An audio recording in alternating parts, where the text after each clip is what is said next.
เราอยู่ที่มาที่มาทำพิธีในศาสนาแต่เดียวแต่เนี่ยก็คือพระมหากษัตริย์ที่มีตัวตน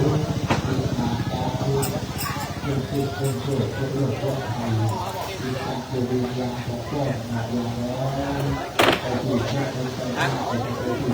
ที่ดีไปสู่สุขติสัตว์อะไรก็ต่อไปและขอไปแล้วขอเพียงแล้วนะครับ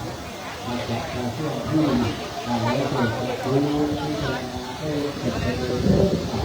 ถ้าใครเกิดแห่ที่เกิดทุกข์ที่ทำให้เกิดประกาศการฆ่าสอนฆ่าในเรื่องยาเพื่อทำงานแล้วเพื่อนมาหน้าน้อยบอกพี่เพื่อนมาหน้าน้อยที่จะสร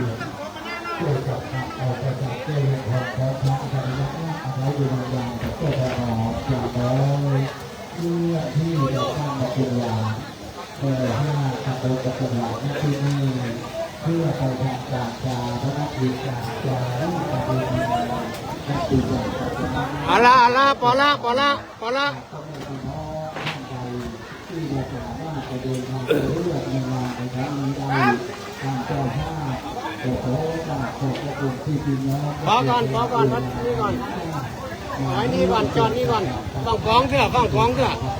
อันนี้ก่อนพัดตัดสินก่อน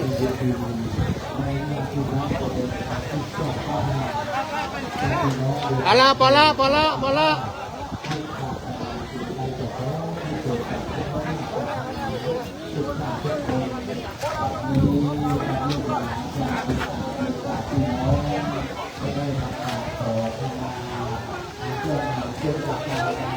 เดี๋ยวก่อนเนอะขอเข้ามาก่อน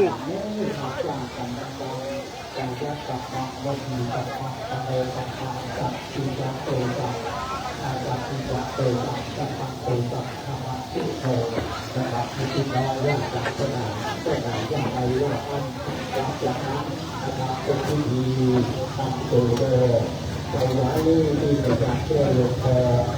แล้วเราจะไปเชื่อที่ทำในสัญญาในวิญญาณและก็เพื่อที่เราจะ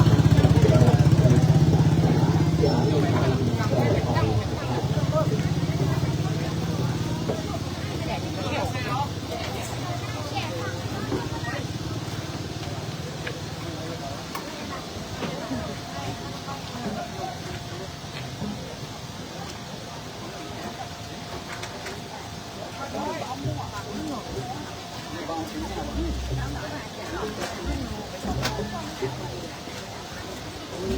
ลบไม่มีครับลบ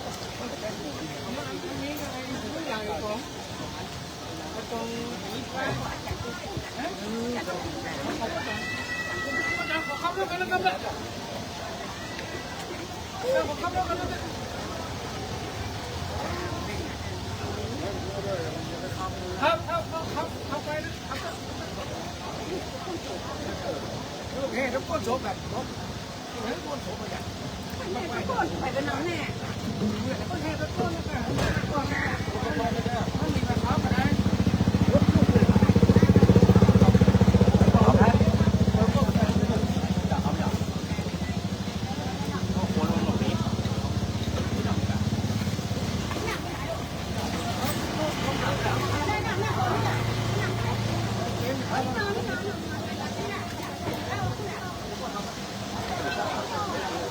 การแสดงการรักษา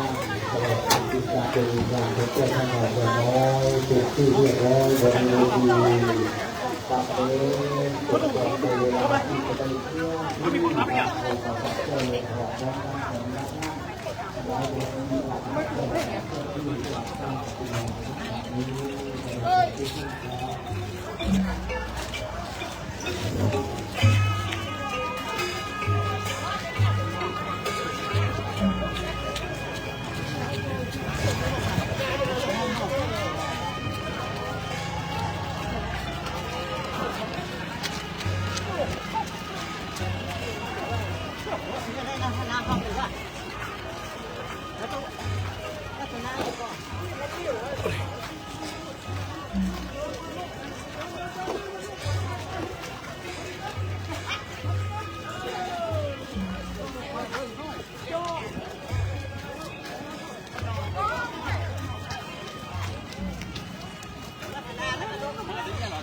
เสียวมวยขนาดเฮ้ย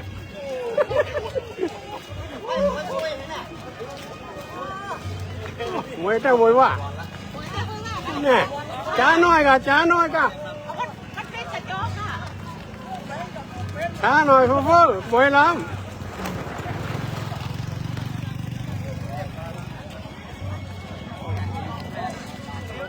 ช้าหน่อย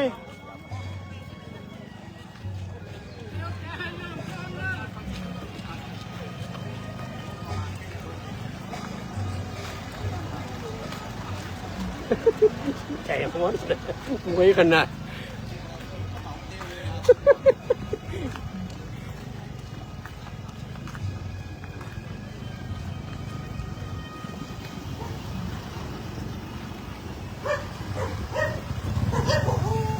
ลุบอ่ะ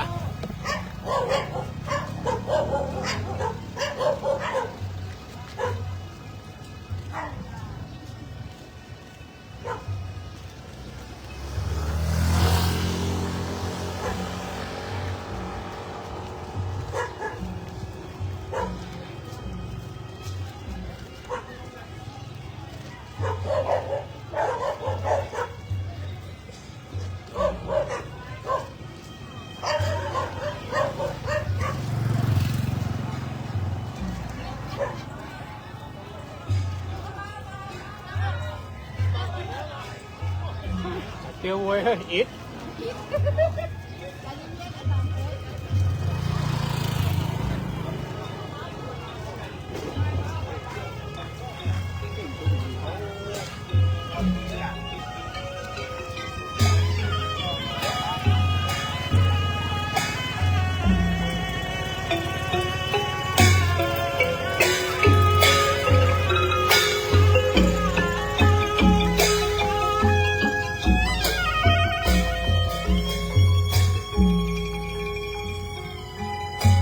โอเค